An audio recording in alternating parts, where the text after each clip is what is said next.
Welcome back to the channel. Hopefully you're all having a good morning, afternoon, evening, whenever you're watching this video. So depending on when I put this video out, I just put a video up going over how unknown race was buffed, and the buff was actually very big for the unknown race. Now, the other races in the game actually could use more buffs to them. Now, I know what you're thinking. What are you talking about, BS? Why? Why do they need more buffs? Well, when I say buffs, I just mean more units that provide, you know, something to the race itself, rather than just pure, oh my god, we're gonna one-shot this unit and we're the best unit in the game. No, we'd like, you know, something substance, have some fun with it. You know what I mean? So I'm gonna go over the races and what I think they could use in order to, you know, bring up their relevancy. Now, demons actually have a lot of relevance in the game still, because Blue Dariere, she's actually very, very good. And all the other Darieres can be useful as well in PvE. Green, maybe not so much, but like red definitely still is pretty viable in PvE content. And Blue Dariere is just very, very good. Bellion, not that great. Now, I will say, I think Bellion's kit is fairly good. I just think he's a unit that was unfortunately released at a time where, you know, maybe back then was good. Even then it was a little meh, but let's say if they would increase everything about his kit. Let's say this was instead of shatter, this was charge, right? Let's say instead of recovering 30% of diminished HP, let's say he increases his attack related stats by 30% for each debuff removed from the hero. Then you could easily run him alongside Zeldris, remove his buff, and he'll be doing crazy damage with his skill 1. And then his skill 2 can still be an ult depletion move, which will be fine.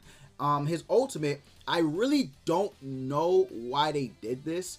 Even if he has shatter on his skill 1, they could have easily put like rupture at the very least, but instead they just made it a pure damaging ultimate, which isn't bad. Again, not bad, but nowadays units do have extra effects on their ultimate just to make it have a little bit more oomph to the ultimate. So I think maybe, let's say if they updated, they gave him rupture would be fine as well. So I think honestly he's, let's say if they do something like Dokkan, where they Dokkan awaken units and they amp up his kit in the near future, or decent, or in the short future, whatever you want to say, right? I think he actually would be good. I'm not gonna lie, I think he actually would be good. Again, he is bad, but that's really just because again, he was released at a time where units like him weren't really given too much love. But yeah, that's enough about Bellion. Now again, Didier's good. Red Estarossa, I don't think there's anything you can really do to save him, unfortunately. Green Estarossa is still good though. The Fraudrins,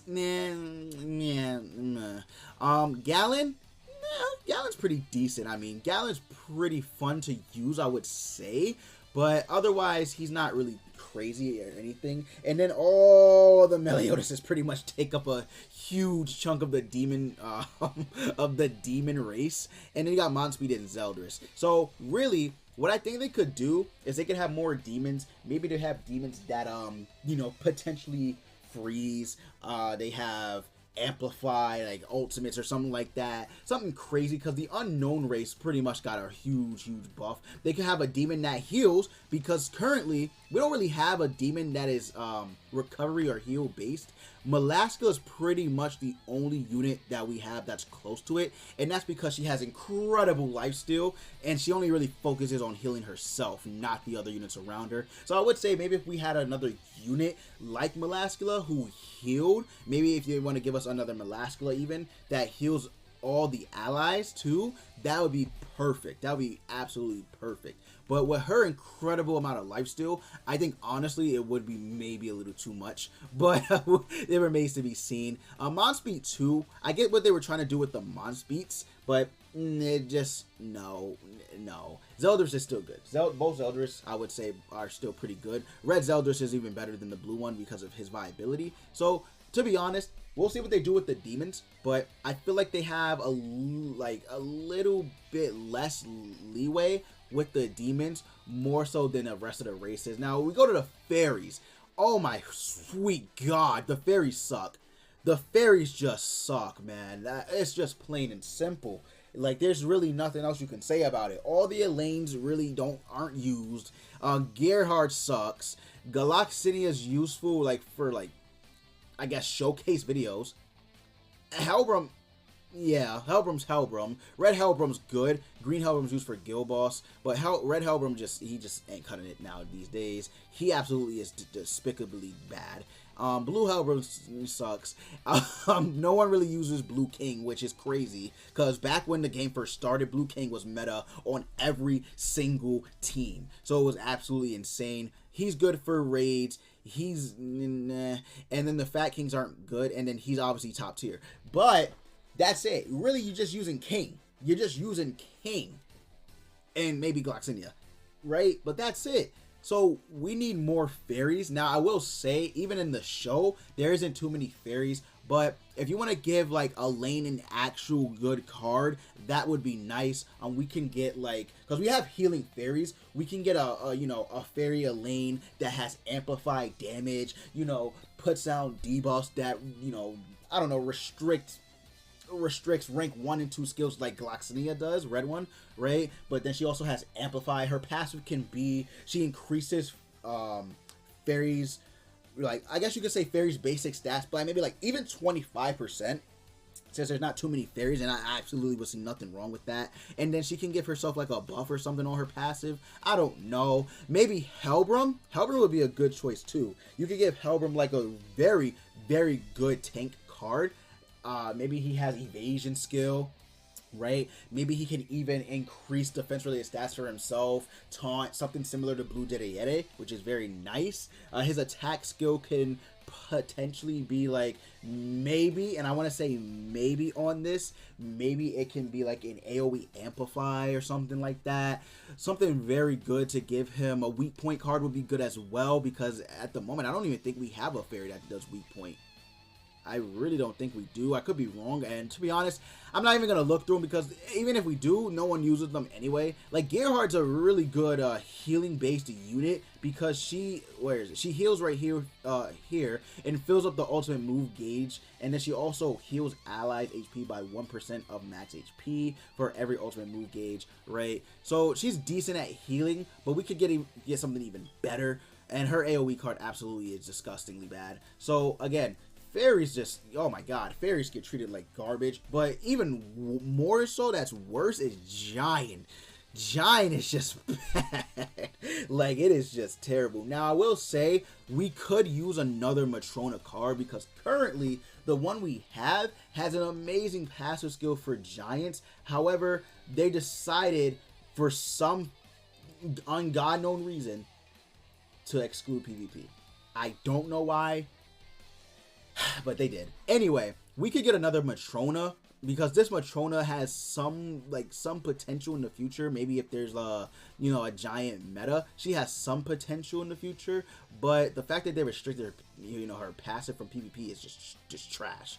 But maybe if we get another one, she could have like, maybe a single target rupture skill, and then her, her second skill can be a buff. Maybe let's say like she puts up a barrier, not Goddess Elizabeth barrier, but just puts up a barrier, and then her passive can be for each ally with a buff, she increases all their stats by 3% or something like that. I don't know, something just to give Giants a little bit more, of a push, I would say, in terms of power.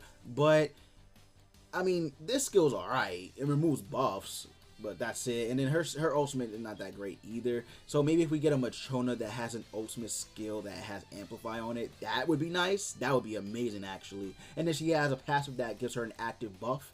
And then her skill 1, again, could be something, along the lines of, I can't even remember what I said for the first one, but it could be, just could be a good skill, like a good skill 1 in general. So hopefully we do get something good with Matrona, because otherwise, the Giants are just going to stay bad. That's it. They're just going to stay bad. like, they're not... Again, Deanne and Droll, Green Deanne, and Droll, right? They're good. They're good for the Giant, like, team, but that's literally it. Because if you use Green Deanne, you can't use any of the other ones. And then Droll, you can only choose between one. Matrona doesn't even have viability, so you pretty much only stuck with 2 giants. like it's bad. It's very, very bad. We could even get a healing giant, maybe Deanne's friend. I can't remember for the life of me what her name was. I don't remember what her name was. I'm sorry, but we could get like a healing giant or something like that, even though giants aren't, you know, that great with healing magic. Something we could get like a supporting giant that supports the team with a skill or something like that. Just something, man. Please give the giants a buff, please, dear God, because they really desperately need it, more so than any of the other races, in my personal opinion. Now, goddesses don't necessarily need buffs to the team, but it would be nice to get a non-toxic cancerous goddess like Elizabeth added to here, because she's just toxic as fuck. Like, there's no going around it. She's just toxic. But if we get another goddess Elizabeth that is just, you know, very nice to use, other than I'm gonna stun, put up a barrier, like let's say we get another goddess Elizabeth that, you know, is probably DPS. She has arc, you know, it can go through defenses or something like that. Her passive skill goes through defensive barriers, goes through defense or something. You know, like, that'd be nice. Her skill 2 heals. Her ultimate is pretty good as well. So they could make something up where she, let's say she uses the light beam she used against Dede and Monspeed. She could potentially remove debuffs on, you know, the allies and remove buffs on enemies. So that could be something too. But yeah, that'd be pretty dope if we get another goddess Elizabeth, or just an Elizabeth. I don't care. I don't care which. Elizabeth and Hawk, I don't care for at all. Alette pretty much is always going to be stuck to 1 unit, unless they make like an event version, but she's a movie character. You can't really do anything other than that. Liz has potential, actually. Liz can get another card. I truly believe Liz can actually get another card, because this Liz is an event Liz, a Christmas Liz, I believe. So she actually has a potential to get an in-game card. And I'm really all for it, because she could be like a DPS unit. Not as good as Sariel, because I don't think nothing's going to replace Sariel on the goddess team for DPS. But she can still be pretty useful as a DPS unit. I think a secondary DPS goddess unit would be pretty good, actually, right? Because then, let's say, I don't know, she has a charge AoE. Right there, running with Sariel. Boom. And then you got Tarmiel here, who's a juggernaut. You could get like another goddess member, Nidabasta, right? Nidabasta would be good. She potentially could be like a support type goddess member, or tank, or whatever you want to make her into. There's just so many like different things you could do with this team. Unfortunately, again, there's not really that many goddess members of like relevance. So we'll see what they do with all of these races that I mentioned. Humans are pretty damn, I would honestly say, okay. They just get outshined by like top tier OP broken units. But I mean, I'm all for, you know, human meta, especially with the girl Roxy. I mean, Roxy can bring it, and Roxy can bring the human meta like into full effect. She really could. So we'll see what happens with the human meta, or, you know, the humans in general. But yeah, guys, that's pretty much it. That's all I got for this video. Hopefully they do, you know, start showing love to the other races besides, you know, like demons, you know, like top tier goddess members, you know, basically festival units, and, you know, show some love to the fairies, show some love to the giants. But yeah, otherwise, I'm all for getting buffs to every single race. In all honesty, I think every single race could use non-toxic, you know, units to play around in the game. But until they do that, we shall see what happens. But yeah, guys, hopefully you enjoyed the video. If you did, go ahead and leave a like, comment, and subscribe if you aren't subscribed to the channel already. And as always, I will see you all next time.